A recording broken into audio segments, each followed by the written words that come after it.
Aujourd'hui, on va continuer notre lecture du Srimad Bhagavatam, troisième chant, chapitre 7, verset 33. Om Namo Bhagavate Vasudevaya.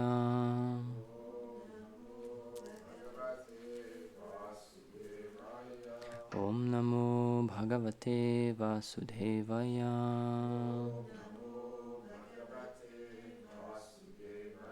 Om Namo Bhagavate Vasudevaya.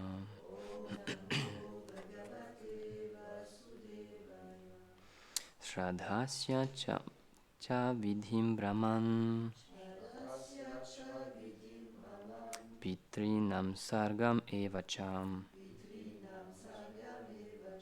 Graha nakshatra taranam Kalavayava samstitim. Traduction. Parle des rites funéraires, de la création des pitris, des planètes, des étoiles, des galaxies et de la roue du temps. Commentaire. Srila Vishwanath Chakravarti Thakur dit: les mots Kalavayava samstitim signifient la position des planètes, des constellations et des étoiles, selon les jours, les nuits, les mois et les années.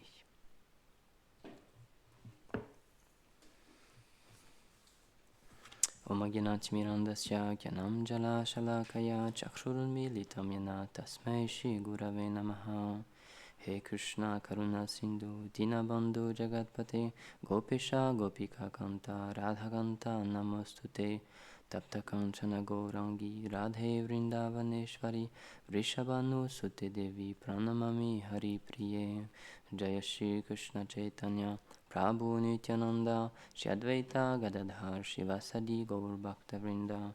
Hare Krishna Krishna Krishna Hare Hare Hare Rama Rama Rama Hare Hare. Namam Vishnupadaya Krishna Prashtaya Bhutale Srimate Bhaktivedanta Swamini Tinamine. Namaste Saraswati Devi Gauravani Pracharine Nirvishesha Shunyavadi Pashyatya Deshatarine Vanchakalpatarubhyascha Kripa Sindhubhya Evacha Patitanam Bhavanebhyo Vaishnavebhyo Namo Namaha.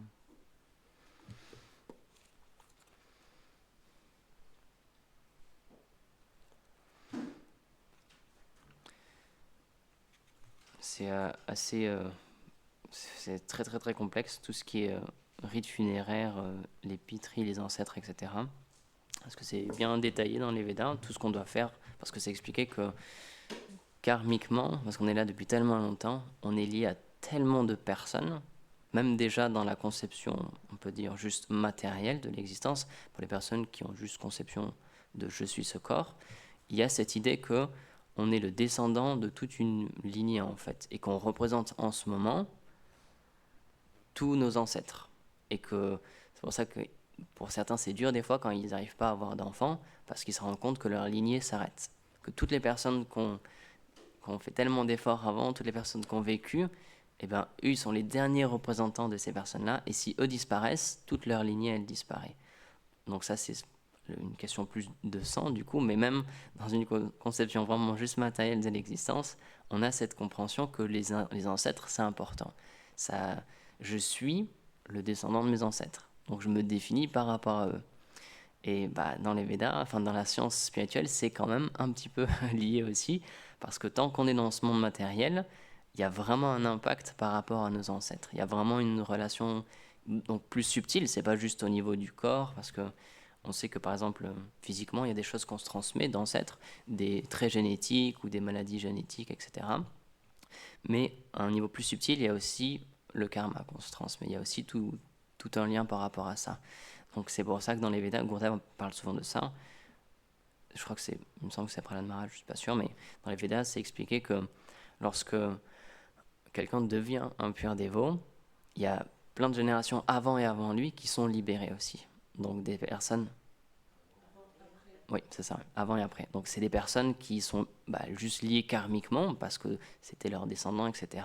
Mais toutes ces personnes-là, elles sont quand même touchées. Donc c'est pour ça que dans une autre partie des Védas, c'est expliqué que lorsque les ancêtres, donc les pitris, ils voient qu'un Vaishnav prend naissance dans leur famille, they rejoice, ils sont très heureux en fait, ils se réjouissent parce qu'il dit ah lui, il va pouvoir me sauver de la situation dans laquelle je suis. Et il y a beaucoup d'histoires comme ça quand on lisait les histoires des Kadashi par exemple, il y a un Ekadashi où c'est comme ça, c'est un roi et un de ses ancêtres, il a eu un rêve et en fait c'était un de ses ancêtres qui était dans une situation très critique dans les planètes inférieures justement dont on parlait l'autre fois et cette personne-là elle demandait de l'aide.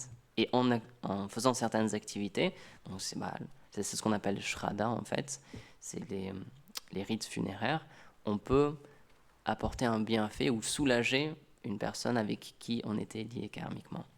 Donc c'est un embranchement impossible parce que toutes les personnes qu'on rencontre, toutes les personnes avec qui on se lie, karmiquement on crée un lien avec ces personnes-là. Donc c'est vraiment comme une toile d'araignée et chaque mouvement qu'on fait dans ce monde, ça nous empêtre davantage et ça crée des réactions et après on peut être lié vie après vie avec ces personnes-là. Mais le service de dévotion, c'est là que c'est très puissant, c'est que ça coupe tous ces liens-là. Puisque c'est spirituel, toutes les actions que l'on fait dans le service de dévotion, c'est pas juste que ça aide matériellement nos ancêtres, etc., c'est que ça les libère en fait. C'est pour ça que lorsque quelqu'un devient un pur dévot, il libère aussi toutes ses générations avant et après lui. Donc le service de dévotion, c'est extrêmement puissant. C'est pour ça que c'est, comme maintenant on lit tous les matins, les offenses au Saint-Nom, c'est de penser que le Saint-Nom, donc le chant du Mahamantra, Hare Krishna, c'est la même chose, la même puissance que une activité pieuse comme ça, comme le fait de faire des offrandes aux ancêtres, etc. Mais puisque c'est transcendantal, c'est 1000 fois supérieur à ça. Ça n'a rien à voir avec une action juste intéressée. On en parle quand même dans la Bhagavad Gita aussi, Krishna il en parle aussi, Karma Kanda, tout ça, mais ce qu'il enjoint de faire Arjuna, c'est d'aller au-delà de tout ça. Il dit fais ces actions, mais pas pour obtenir un bienfait.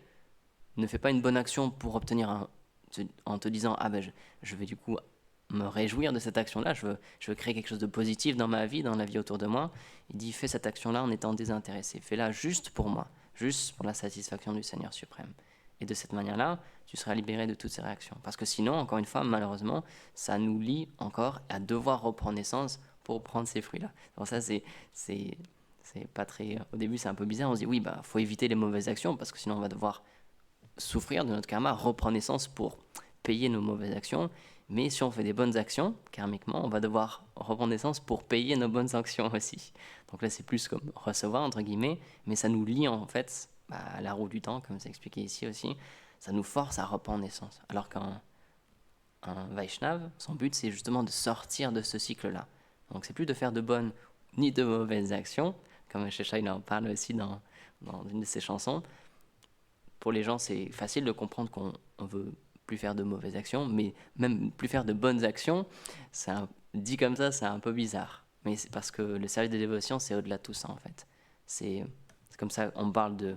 Normalement, on doit se hisser dans Sattva, c'est le but quand même pour progresser spirituellement, mais notre but, c'est pas une fin en soi, parce que ça peut être un piège aussi. Se dire, bah, je suis dans la vertu, j'ai des bonnes qualités, etc. Ça peut nous piéger aussi à nous croire, c'est être ces qualités-là.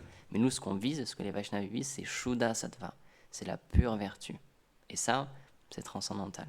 Donc c'est pour ça que le schéma de Bhagavatam, il est très précis sur toutes ces questions-là, et il parle vraiment du vrai but, parce que lorsque, aujourd'hui, donc c'est le Vyasapuja, c'est le jour d'apparition de Vyasadeva, et donc lorsque Srila Vyasadeva, il a compilé, donc au début, il a séparé les Védas en 4, pour faciliter la compréhension.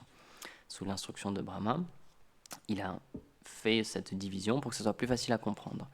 Et ensuite, il n'était toujours pas satisfait de cette chose-là. Donc là, son propre maître spirituel est venu et a dit, on avait dit ça souvent, est-ce que tu es content? Maintenant, tu as égaré toutes ces personnes-là. Pourquoi? Parce que c'est vrai, tu as facilité la compréhension des Védas, mais on comprend pas quel est le but réel de vivre ici. Ouais, on comprend comment faire des bonnes actions, comment s'occuper des ancêtres, etc., comment se donner une bonne vie future, ou même accéder aux planètes édéniques, comme on parlait l'autre fois aussi, comment éviter les planètes infernales, mais ok, et au-delà de tout ça, parce que ça c'est juste une roue, c'est juste un cycle, comme ça explique ici, la roue du temps, il y a juste Kala qui nous enchaîne. Alors peut-être on sera dans des planètes supérieures, on va avoir plus de plaisir matériel, mais ça reste juste matériel. Et donc il a dit, si tu es insatisfait, c'est pour ça en fait, c'est parce que tu as égaré les gens. Tu ne leur as pas permis de réaliser qui ils sont réellement, réaliser leur identité éternelle. Et donc c'est là qu'il lui a dit, maintenant, parle du Srimad Bhagavatam, parle des gloires du Seigneur. Et après ça, là, il a pu être satisfait. Parce que c'est ça, en fait, normalement, le but d'un maître spirituel. Gurdjieff dit ça souvent, on ne doit pas être maître spirituel, on ne doit pas accepter cette charge-là, si on ne peut pas libérer notre disciple. Et dans le Veda, c'est écrit, en fait, noir sur blanc, cette chose-là, de même pour toute personne qui se considère comme un professeur, il doit être parfait dans sa connaissance. Sinon, on ne peut pas être un professeur. Et donc, de la même manière, on ne peut pas être maître spirituel si on ne peut pas libérer nos disciples, si on ne peut pas leur donner ce pourquoi ils ont pris refuge en nous. Et donc, depuis ce temps-là, maintenant, en Inde, et c'est pas que nous, c'est pas que les Gaudiya Vaishnavas, c'est toutes les filiations spirituelles, elles acceptent que Vyasadeva, c'est le maître spirituel originel. Pourquoi ? Parce que c'est lui qui a compilé les Védas. Donc c'est grâce à lui qu'on parle de toutes ces choses-là. Donc toutes les personnes qui se réfèrent aux Védas, elles ont une adoration spéciale pour Vyasadeva, puisque c'est lui qui a compilé les Védas. Mais Vyasadeva, donc là, dans notre parampara, il a un teint, on peut dire, traditionnel, mais c'est expliqué aussi que parfois Vyasadeva est décrit comme étant de teint sombre, bleu sombre. Et c'est pour ça que lorsqu'il était enfant, on l'appelait Krishna. Un de ses surnoms, c'était Krishna. Et l'endroit où il était né, alors il y a plusieurs explications, mais une de ces explications, c'est qu'il est né sur une île, en fait, au confluent de deux rivières. Et donc, c'est pour ça qu'on l'appelle Dvaipayana. Et donc, un autre nom de Vyasadeva, c'est Dvaipayana Krishna. Et donc, les Vaishnavas, ils nous révèlent qu'en fait, ce Dvaipayana Krishna, ce Vyasadeva, c'est l'incarnation de Krishna. C'est pas n'importe qui. Et quand on voit ce qu'il a fait, c'est vrai, qui en une seule vie peut compiler tous les Védas et le Srimad Bhagavatam? C'est impossible. C'est physiquement, techniquement, c'est impossible. Avec le temps qui est donné dans une vie, c'est pas possible. Donc cette personne-là, c'est pas n'importe qui, c'est directement le Seigneur suprême. Et donc il y a un beau divertissement par rapport à ça aussi avec Chaitanya Mahaprabhu, parce que le point c'est que on doit tous suivre un maître spirituel. Et donc on parlait ça avec Mathieu l'autre fois aussi, même lorsque le Seigneur lui-même il vient, il accepte de prendre ce rôle, de devenir sous la guidance d'un maître spirituel. Pourquoi ? Pas pour lui, parce que lui il n'en a pas besoin, c'est le Seigneur suprême, il est déjà parfait, mais pour nous montrer à nous comment il faut faire, pour montrer le bon chemin à suivre. Et donc on sait que par exemple, Krishna, lorsqu'il est venu il y a 5000 ans, il a pris un maître spirituel, et avec son... Donc il était ce qu'on appelle le Gurukul, donc il a pris des instructions de son maître spirituel, il a fait ce qu'il lui demandait de faire, et un jour, par exemple, il y a une belle histoire, il était avec Sudama, qui deviendra Sudama Vipra, dont on connaît l'histoire, qu'on raconte souvent qu'il était très très pauvre ensuite, et donc sa femme, elle a dit, mais tu te rappelles, tu étais ami avec Krishna, vous étiez au Gurukul ensemble, donc va le voir pour lui demander une faveur, donc ce Sudama-là. Donc lorsqu'ils étaient tout petits, justement, lorsqu'ils étaient au Gurukul, un jour, leur maître spirituel, il leur a demandé d'aller chercher du bois dans la forêt pour chauffer, etc., pour cuisiner, etc. Et donc ils sont partis en forêt, sauf que, alors qu'ils étaient dans la forêt en train de collecter du bois, il y a un orage extrêmement puissant qui a commencé à tomber. Mais pas juste 3 petites gouttes, un peu comme ce qu'on a eu la dernière fois, vraiment extrêmement puissant. Tellement puissant qu'ils ne pouvaient plus voir où est-ce qu'ils allaient. Et donc ils ont trouvé un arbre qui était très feuillu, je ne sais pas comment on dit exactement, qui les protégeait un petit peu. Donc ils se sont blottis contre cet arbre, ils se sont pris l'un dans l'autre, dans leurs bras, et puisqu'ils avaient ramassé les fagots de bois sous l'instruction de leur maître spirituel, ils ont gardé cette instruction-là en tête, donc ils ont protégé aussi les fagots de bois pour pas qu'ils soient mouillés, même s'il y avait cette pluie torrentielle. Et donc ils sont restés là toute la nuit, parce que les pluies étaient tellement fortes qu'ils ne pouvaient pas se déplacer. Et donc, nous, on ne connaît pas vraiment ça en France, mais c'est pour ça que, par exemple, aujourd'hui aussi, c'est le premier jour de Chaturmasya, donc c'est 4 mois qui correspondent à la saison des pluies en Inde. Et donc, on ne sait pas vraiment ce que ça veut dire, la saison des pluies, mais en Inde, traditionnellement, pendant ces 4 mois, les sages, ils arrêtent de se déplacer. Ils prennent un endroit et ils restent dans cet endroit-là. Pourquoi ? Parce que c'est impraticable dehors. C'est beaucoup trop intense de voyager par ce temps-là.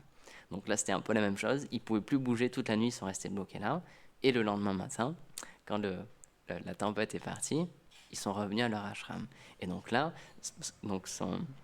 Sandipani Muni, leur maître spirituel, il les cherchait toute la nuit. Il se dit, mais qu'est-ce qui s'est passé avec eux ? Même sa femme aussi, son épouse, dit, mais où est-ce qu'ils sont ? Où est-ce que tu les as envoyés ? Il leur dit, je les ai juste envoyés dans la forêt. Je ne sais pas pourquoi ils ne sont pas revenus. Et là, il les voit revenir. Et donc, ils ont expliqué ce qui s'était passé. Et quand même, ils avaient gardé cette foi dans l'instruction, ils étaient fixes, ils avaient pris tous ces bouts de bois, ils les avaient protégés, et ils les ont ramenés à leur maître spirituel. Et donc là, en voyant ça, en voyant la dédication qu'ils avaient eue pour cette instruction-là, pour lui faire plaisir, alors il les a pris tous les deux et il leur a dit, puisque vous m'avez si bien servi et que vous êtes venus pour ça, je vais vous enseigner les 64 arts et toute la connaissance védique. Et donc, un Vaishnava, il explique que Krishna, il n'avait pas besoin de ça, parce que c'est le Seigneur suprême, il connaît tous les Védas déjà, il est expert dans les 64 arts, mais ce n'était pas le cas de Sudama. Et donc Sudama, puisqu'il a satisfait son maître spirituel, à ce moment-là, il a reçu toute la connaissance védique et les 64 arts. Et donc c'est Narayan Maharaj qui explique ça dans une conférence sur Vyasadeva, et il explique que le maître spirituel, c'est ça qu'il peut faire en fait. Il peut révéler, et il cite un verset donc c'est un très beau verset que je vais essayer de traduire. Donc c'est dans le Svetasvatar Upanishad.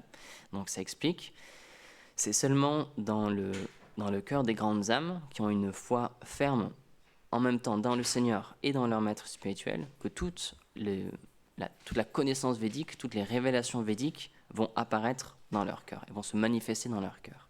Et donc, il y a ce bel exemple-là avec cette histoire qu'un maître spirituel, lorsqu'il est satisfait avec son disciple, c'est directement toute la connaissance védique qui est révélée dans son cœur. C'est pour ça que c'est un procédé mystique, mais c'est comme ça que ça se passe.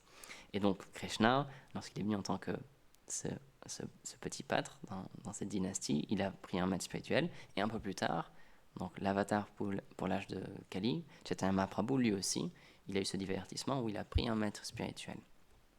Encore une fois, pour montrer le bon exemple. Et c'est une sœur que je ne connaissais pas, un jour, il y a eu, c'était la veille en fait de Guru Purnima, de la naissance de Vyasadeva, et donc Chaitanya Mahaprabhu, il était avec ses associés, il était dans la maison de Shrivas, et il a dit, Shrivas, demain c'est Guru Purnima.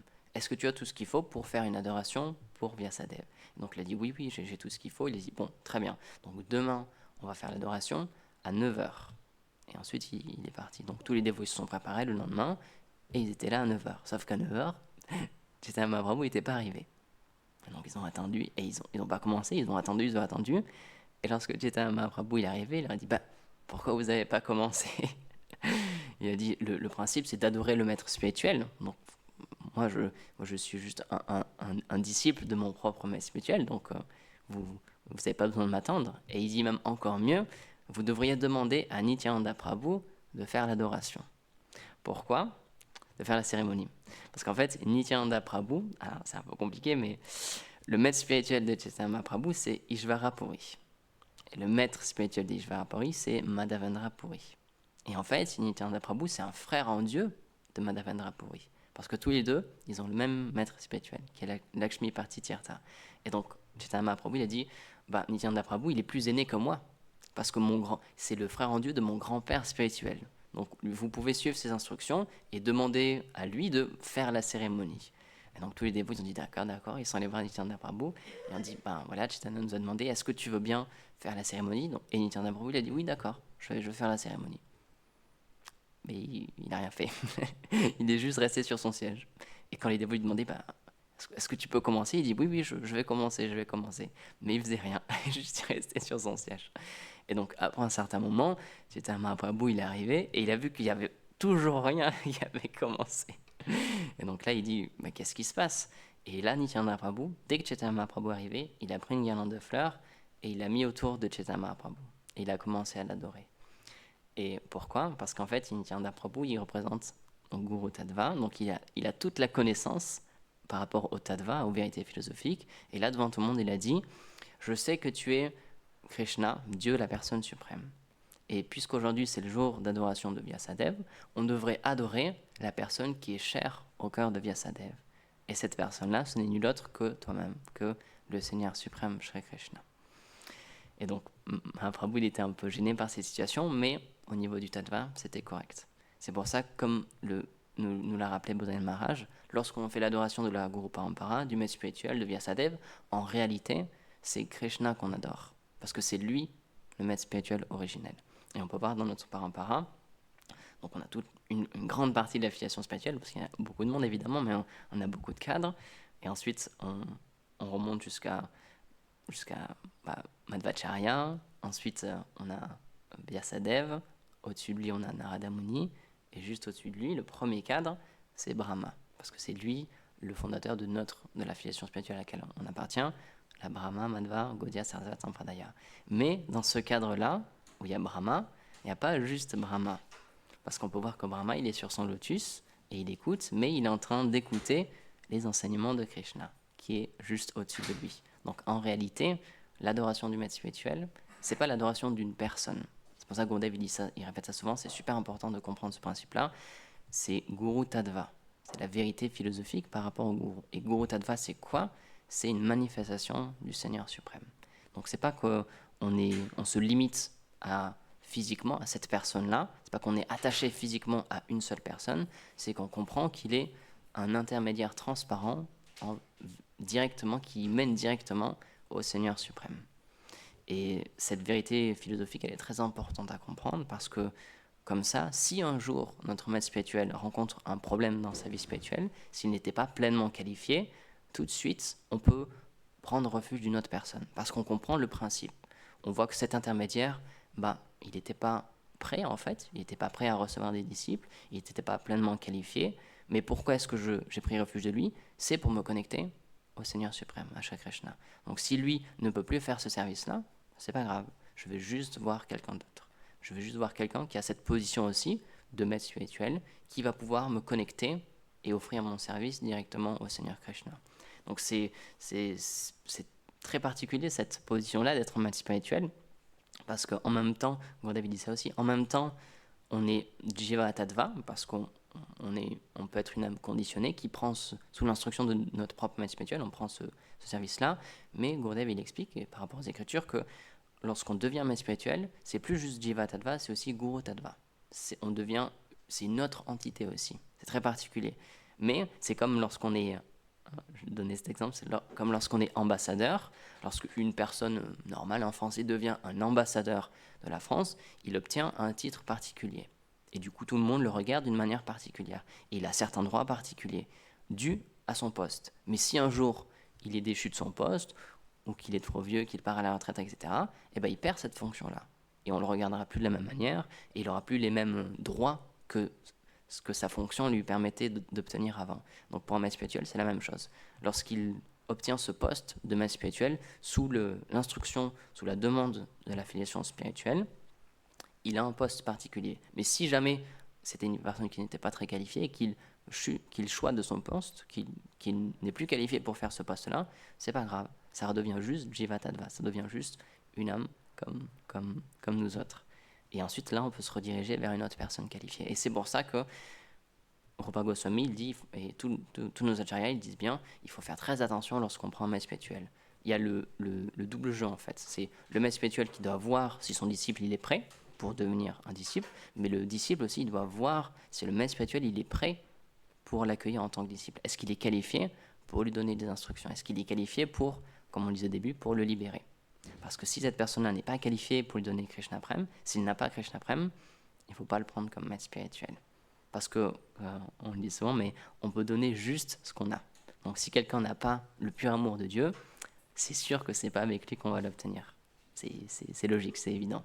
Donc c'est pour ça qu'il y a normalement, il y a cette période-là où le maître spirituel, il teste son disciple, mais le disciple aussi, il est inquisiteur et il regarde si son maître spirituel, il est vraiment qualifié. Et donc c'est pour ça qu'il y a ce principe-là de la filiation spirituelle qui est extrêmement important. C'est pas que quelqu'un qui se réveille un jour et on se dit, tiens, je veux devenir maître spirituel. C'est jamais comme ça. C'est pas qu'on veut devenir maître spirituel. C'est toujours une instruction qui vient de notre supérieur. Et souvent les Vaishnavas, parce qu'ils sont très humbles en plus, ils n'ont pas envie de devenir maître spirituel. Mais c'est leur autorité qui leur dit, bon, maintenant, tu dois faire ce service-là. Et c'est comme un service qu'ils le font. Et donc c'est pour ça que les Vaishnavas, même si ils ont tellement de responsabilités, on peut voir les chefs de maths, ceux qui dirigent des filiations entières, qui dirigent des temples entiers, c'est une très haute responsabilité. Mais c'est pas eux qui l'ont voulu, c'est pas eux qui ont dit, tiens, mon but dans ma vie, moi, ma vocation, c'est d'être maître spirituel. C'est que c'est leur propre maître spirituel qui a dit, bon, maintenant, il est venu l'heure et il faut que tu fasses ce service-là. Et c'est très compliqué comme service, c'est extrêmement difficile. C'est pour ça que c'est toujours sous l'injonction, sous l'instruction de notre propre maître spirituel. Et c'est pour ça que Srila Bhaktisiddhanta, il disait bien, j'avais déjà donné cette histoire-là, il expliquait qu'il faut toujours être sous le refuge actif d'une personne vivante. Il dit c'est très important, parce qu'il dit sinon, c'est comme si on était situé sur le bord du Gange, et on se dit, bon, bah, le Gange, c'est pur, c'est sacré, il n'y a pas de problème, je peux boire l'eau du Gange ici. Mais si on ne sait pas ce qu'il y a en amont, si on ne sait pas que peut-être quelqu'un a déversé quelque chose de nocif dans le Gange, on va boire ce Gange-là, et on va être empoisonné. Donc il dit, il faut toujours être directement à la source, il faut toujours prendre refuge d'un maître spirituel vivant. Parce qu'il dit sinon, on a ce risque de mal interpréter les instructions, de mal interpréter les écritures védiques, de mal interpréter les paroles des sadhus. Et si on est juste tout seul, libre à nous-mêmes, on a ce risque-là en fait. Et il dit même, ça va jusqu'au point où il dit même qu'on va peut-être même faire l'opposé, l'inverse de ce qu'on devrait faire. Donc là, c'est pas juste qu'on se trompe un peu, c'est qu'on peut faire littéralement ce qui va nous faire choir de notre vie spirituelle. On peut faire l'inverse de ce qu'il faudrait faire. Donc c'est pour ça qu'il faut toujours prendre refuge d'un maître spirituel qui est vivant. Et c'est pour ça qu'il y a cette tradition-là qu'il y a un seul Diksha Guru. Donc c'est lui qui donne l'initiation spirituelle, qui nous donne le Mahamantra. Mais ensuite, on peut avoir beaucoup de Shiksha Guru. Donc ça, c'est des gourous instructeurs, c'est des maîtres spirituels instructeurs. Et par exemple, lorsque notre maître spirituel, notre Diksha, il quitte son corps, on prend refuge dans Shiksha Guru. Et de cette manière-là, on peut être sûr qu'on est toujours gardé. On peut être sûr qu'on est toujours protégé. Parce que sinon, par nous-mêmes, puisqu'on est une âme conditionnée, c'est comme l'image d'un prisonnier. Comment est-ce qu'un prisonnier il va libérer un autre prisonnier? Comment est-ce qu'un prisonnier va se libérer soi-même? C'est pas possible. Il faut que ce soit quelqu'un de l'extérieur qui donne l'ordre et dit ok, cette personne-là, maintenant on va la libérer. Mais par nous-mêmes, sinon c'est impossible. Donc c'est pour ça qu'il y a toujours ce principe-là de la filiation spirituelle. C'est très important. Et c'est pour ça qu'on peut voir maintenant, malheureusement, il y a beaucoup de gens qui se réclament comme le fait de créer une philosophie, de prendre des disciples, etc. Mais on peut voir que beaucoup de ces personnes-là, en fait, ils appartiennent à aucune filiation spirituelle. Lorsqu'on cherche un peu, lorsqu'on fait un peu de recherche, on voit que ça apparaît de nulle part. C'est juste eux-mêmes, ou c'est juste une personne avant eux. Mais il n'y a rien en fait. C'est pas du tout connecté aux 4 sampradayas officiels qui sont donnés dans les Védas. Et ça, c'est un mauvais signe déjà. Si on voit cette personne-là, qu'on voit qu'il est connecté à personne, qu'il est maître spirituel par son propre désir, c'est très dangereux. Il faut s'écarter de ces personnes-là. Il faut toujours être bien gardé, bien conseillé par une personne vraiment authentique. C'est pour ça que la science spirituelle, c'est vraiment une science, c'est que il n'y a rien qui est laissé au hasard. Tout est déjà décrit à l'avance, tout est expliqué, chaque pas, tout ce qu'il faut faire, tout ce qu'on peut et ce qu'on ne peut pas faire, toutes les personnes qu'il faut suivre et qu'il ne faut pas suivre. C'est pas David dit ça aussi, c'est pas une foi aveugle. C'est vraiment basé sur l'expérience et sur comprendre ce qu'on fait, comprendre pourquoi je fais les choses, pourquoi on accepte un maître spirituel, pourquoi est-ce que j'accepte lui et pas lui. C'est vraiment basé sur une compréhension. C'est pas juste sur, ou comme Prabhupada dit aussi, un sentimentalisme. C'est basé vraiment sur quelque chose de très pratique. C'est de la théorie aussi, mais c'est très pratique. C'est vraiment comprendre comment bien faire les choses. Et donc c'est pour ça qu'on est très reconnaissant envers Vyasadeva. Aujourd'hui, c'est le jour où on adore Vyasadeva. Et c'est pour ça que le jour où un maître spirituel il prend naissance aussi, on ne sait pas qu'on fête son anniversaire. C'est pour ça qu'on dit on fait son Vyasa Puja. Parce que ce jour-là, le maître spirituel, il ne prend pas l'adoration de ses disciples pour lui. Ce n'est pas le but qu'il se fasse adorer par ses disciples, c'est qu'il offre cette adoration à son propre maître spirituel. Et ultimement, du coup, à Srila Vyasadeva. Donc c'est pour ça que ce principe-là, il est très particulier, mais il est très très important. Parce que de cette manière-là, un maître spirituel, il ne prend jamais les choses pour lui. C'est pas qu'il dit, ce sont mes disciples. Narayana Maharaj disait ça aussi dans cette conférence. Il dit, malheureusement, on peut voir maintenant des personnes qui disent, ça c'est mes disciples. Ça, c'est des personnes qui sont à moi. Et le maître spirituel, lorsqu'il fait son service, il prend les choses pour lui. Il dit, ça m'appartient. C'est pour ma satisfaction. Et donc il dit ça, malheureusement, c'est une mauvaise chose. C'est marqué nulle part dans les Écritures, cette chose-là. Il fait ce service-là, il accepte ce service pour servir son propre maître spirituel qui lui a demandé l'affiliation et ramener ces personnes-là à Krishna directement. Mais c'est pas qu'il prend pour lui. Donc, le jour de son anniversaire, de son apparition, ça se transforme en Vyasa Puja, où il accepte l'adoration de ses disciples, mais pour la rediriger vers son propre maître spirituel.